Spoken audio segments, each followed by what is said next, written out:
Campfire.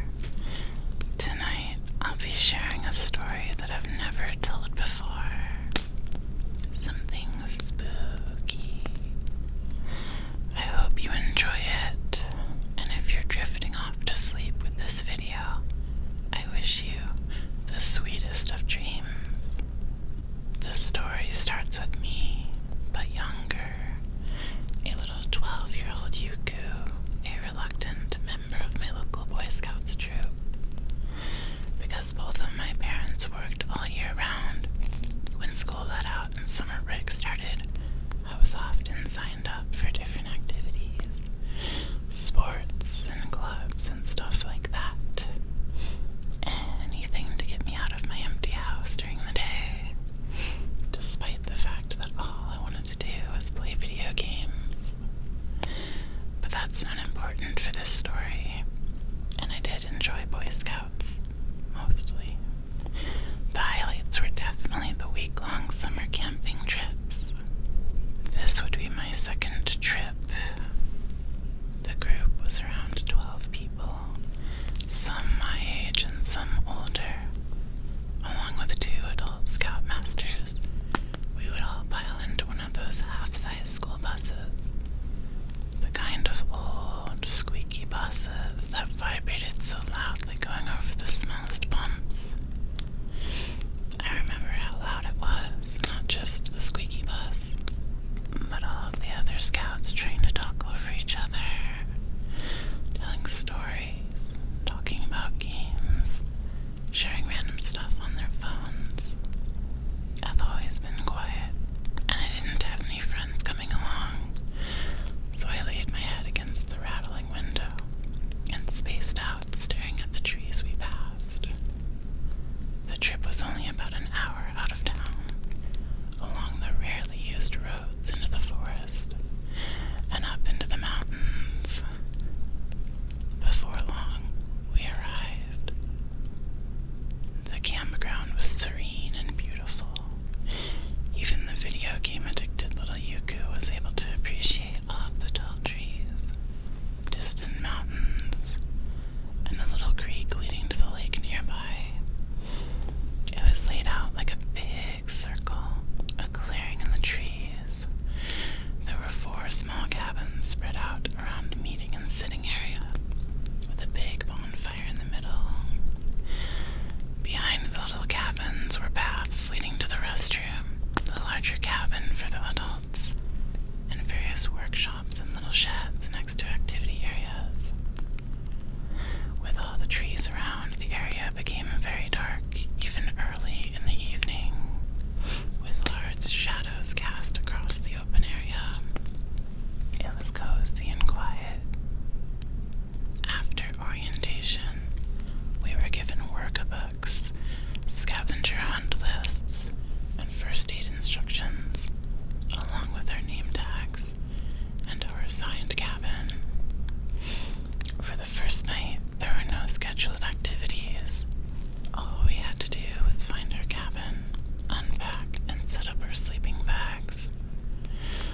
I remember the name of the cabins.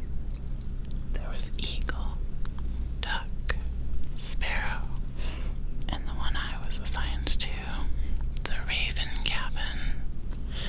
Like all the others, it was very small, with a short set of stairs leading up to a small porch. 2 little windows with an old wooden door in between them. Inside the cabin were 2 desks, 2 bunk beds, both along each side of the cabin, with a bigger window on the far end. The scent of dirt and wood filled the air, and the warmth compared to outside had me pulling off my hoodie right away. With my cabin mates already settled in, it was a mess. Backpacks were thrown across the floor, boots piled up under the desks, and all the bunks were taken, except for the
as my mind tried to make sense of it.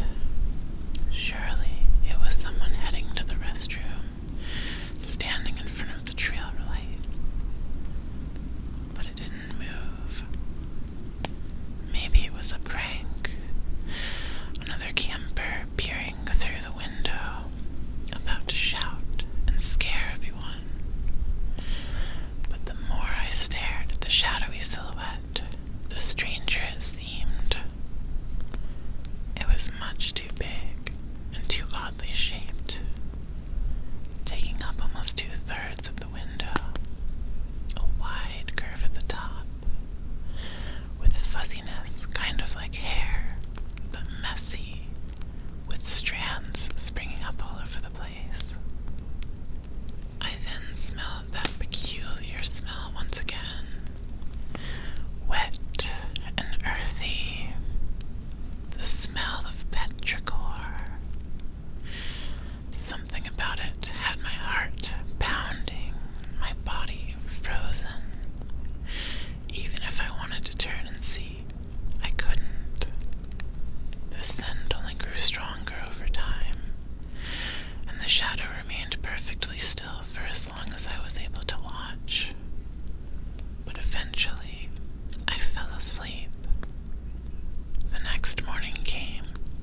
looks as if it's surrounded